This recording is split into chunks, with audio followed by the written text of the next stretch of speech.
हिंदी जय हिंद। मैं विद्याभूषण तिवारी जय हिंदी का चौथा अंक लेकर आपके सामने प्रस्तुत हूं। उम्मीद है कि आप सकुशल होंगे, सानंद होंगे। आज हम चर्चा करेंगे हिंदी वर्णमाला की। हिंदी वर्णमाला क्या है? जब हम प्राथमिक विद्यालय में बचपन में प्रवेश करते हैं तो सबसे पहले हमें अपनी मातृभाषा की वर्णमाला पढ़ाई जाती है। वर्णमाला मतलब वर्णों की श्रृंखला। वर्ण मतलब अक्षर। अक्षर क्या है? ये दो चीजों से मिलकर बना है, आ प्लस च। आ माने नहीं और क्षर माने जिसका क्षरण न हो। मतलब अक्षर वह वस्तु है जो कभी नष्ट नहीं होती, जिसका कभी क्षरण नहीं होता। हम जो बोल रहे हैं वो वर्णों के रूप में हमारे मुंह से निकलकर वायुमंडल में खो जाती है और उसका रूप या उसकी आवृत्ति धीरे धीरे हवा में विलीन हो जाती है, लेकिन वो कभी भी नष्ट नहीं होती। आपको याद होगा कुछ दिनों पहले एक समाचार सुनने में आया था कि वैज्ञानिक इस बात पर शोध कर रहे हैं कि श्री कृष्ण ने अर्जुन को कुरुक्षेत्र के मैदान में गीता का जो उपदेश दिया था उसको वायुमंडल में ट्रेस किया जाए, ढूंढा जाए उसे। क्या यह संभव है?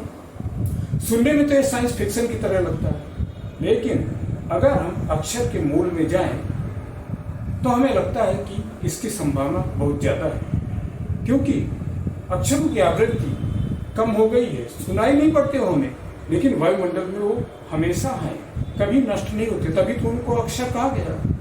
तो फिर उन्हें ढूंढा क्यों नहीं जा सकता? हाँ, इसमें समय लगेगा और काफ़ी मेहनत मशक्कत करनी पड़ेगी, लेकिन एक दिन जरूर आएगा कि हम श्री कृष्ण की मूल आवाज़ को सुन पाएंगे।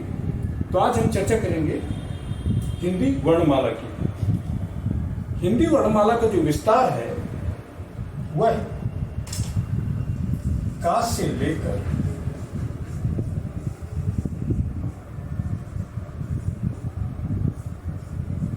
क्या तक व्यंजनों के रूप में है और आ से लेकर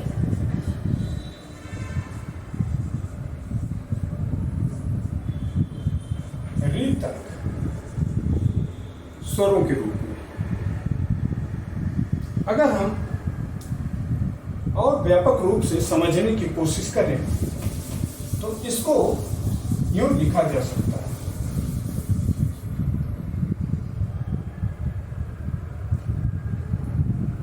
भाषाविदों ने हमारी वर्णमाला को वर्गों में विभाजित किया है इस तरह से। का वर्ग, का, खा, गा, खा और हम। ये 5 वर्ण या 5 अक्षर हैं, इनको हम कहते हैं का वर्ग। इसके बाद है चावर, जो है चा, छा, जा, छा और या।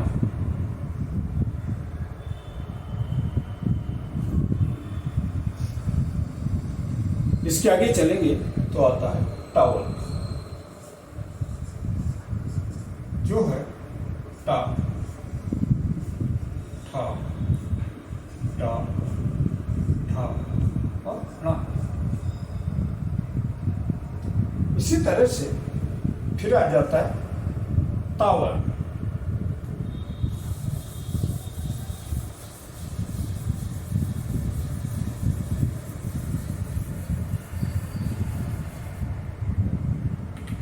तावर में ता, था, दा, था और ना।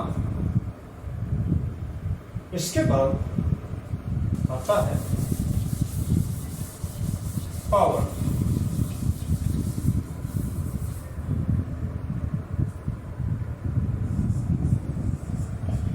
पावर में पा हा पा हा मा। तो ये हमारे 5 वर्ग हैं। या, रा, ला और वा, इनको हम बोलते हैं अंतस्थ।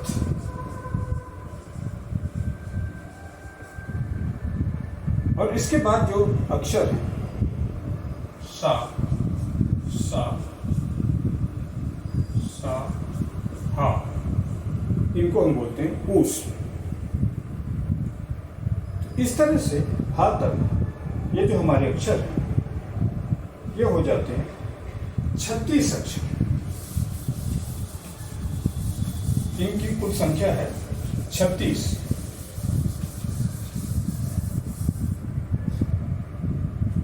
का से लेकर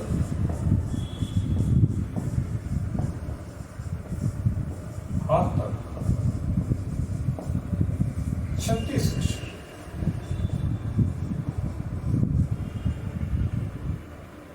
और इनमें से अल्प प्राण और महाप्राण के नाम पर भी विभाजित किया गया है।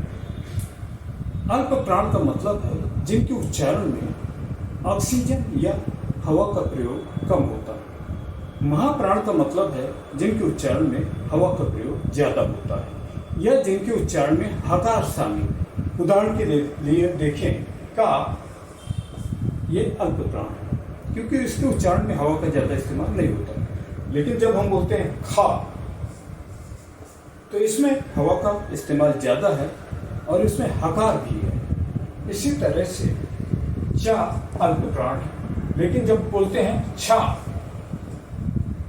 तो इसमें जो ध्वनि निकलती है वो महाप्राण ध्वनि है। तो इस तरह से भी विभाजन इनका किया गया है। और इसके बाद हम चर्चा करेंगे स्वरों।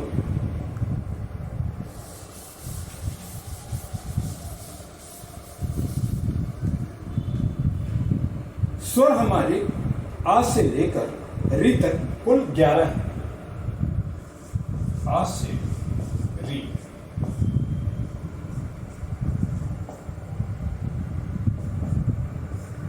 ग्यारह स्वर।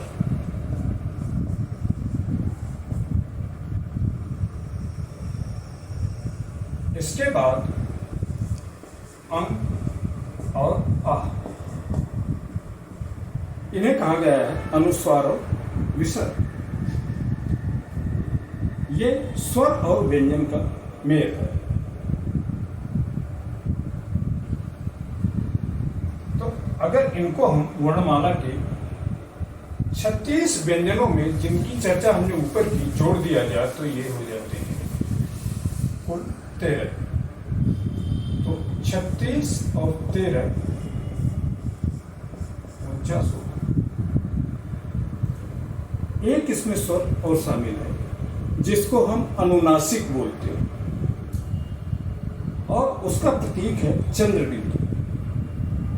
और हम उसको इस तरह से शिरोरेखा के ऊपर उसका प्रतीक लिखते हैं। तो हमारी वर्णमाला में कुल 50 अक्षर हो जाते हैं। स्वरों को भी हमने ह्रस्व और दीर्घ 2 श्रेणियों में विभाजित किया है। ह्रस्व और दीर्घ।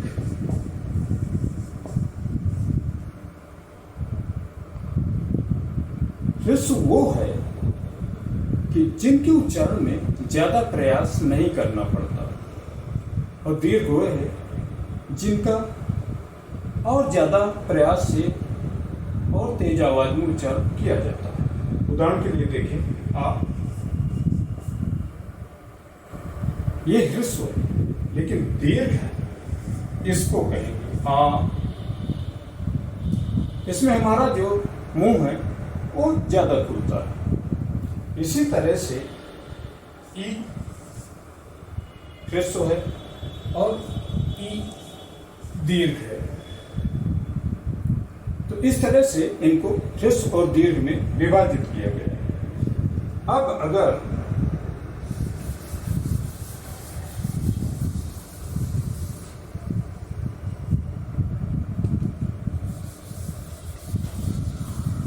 पूरी वर्णमाला को लिखना हो तो इस तरह से लिखेंगे का, खा, गा, घा, जा, छा, जा, छा, टा, ठा, डा, ठा, ता, था, दा, था, ना, पा, फा, बा, भा, मा, या, रा, ला, वा, सा, सा, सा, हा। इसके बाद 3 संयुक्त व्यंजन हैं जिनकी चर्चा हमने ऊपर नहीं किया। वो है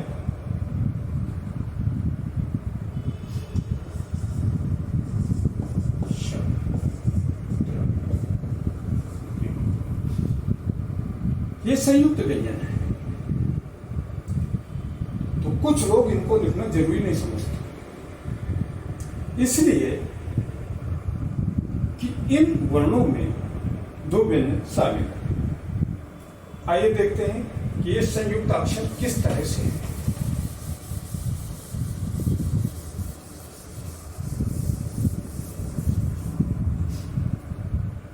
हमारा श, त्र और ज्ञा ये 2 वर्णों से मिलकर बने हैं। ऐसे ये बना है का प्लस सा, और ये बना है ता प्लस रा। इसी तरह से ये बना है जा प्लस या। इसमें थोड़ा सा मतभेद है उच्चारण के लिहाज से। जो संस्कृत निष्ठ हैं वो इसका विभाजन यूं करते हैं, लेकिन हम लोग हिंदी वाले इसका विभाजन यूं करते हैं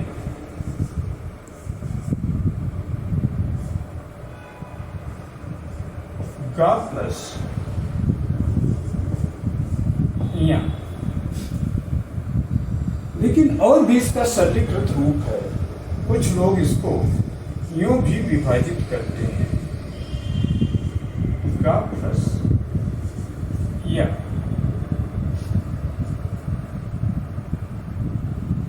तो कुछ लोग इसको ज्या बोलते हैं। जो संस्कृत निष्ठ लोग हैं, साधु सन्यासी हैं, वो इसका उच्चारण ज्या बोलते हैं, ज्या। हम लोग इसको ज्ञा बोलते हैं, ज्ञान।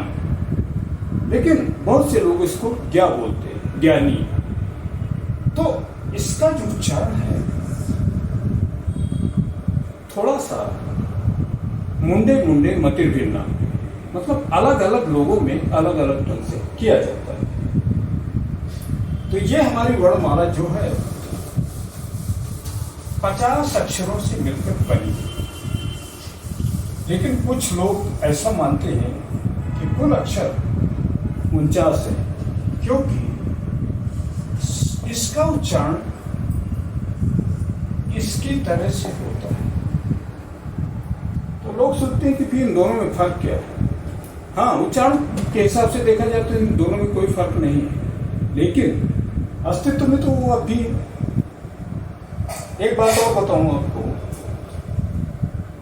हर वर्ग में जो 5वां अक्षर है वो उसको हम पंचमा अक्षर कहते हैं। वो इस तरह से है।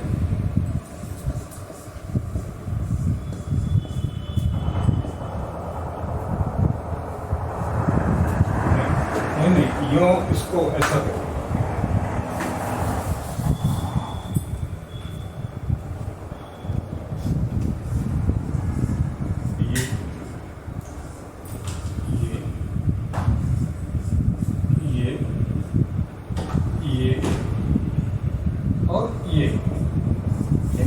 अक्षर हैं और हर वर्ग के अंत में आते हैं। इनको हम पंचमाक्षर बोलते हैं। तो इस तरह से हमारी ये वर्णमाला 49 या 50 अक्षरों की है। लेकिन हमें से बहुत सारे लोग ये भूल जाते हैं कि हिंदी की वर्णमाला में कितने अक्षर हैं। आप किसी भी सुशिक्षित व्यक्ति से पूछें तो काफी सोचेंगे और बहुत सोचने के बाद भी शायद ही सही जवाब दे पाएंगे। बहुत से लोग तो धड़ल्ले से बोल देते हैं कि हिंदी वर्णमाला में 26 अक्षर हैं, जबकि ये 26 अक्षर रोमन लिपि के हैं, जिस लिपि में अंग्रेजी लिखी जाती है। तो आज का हमारा जो ये वीडियो है इतना ही, और उम्मीद है कि आपको वर्णमाला के विषय में ये जो हमने जानकारी दी अच्छी लगी होगी। बहुत बहुत धन्यवाद। आप स्वस्थ रहें, सबसर रहें, ऐसी मेरी तमाम कामनाएं। और हमारे इस वीडियो को लाइक करना, शेयर करना और सब्सक्राइब करना न भूलें। बहुत बहुत धन्यवाद। जय हिंदी, जय हिंद।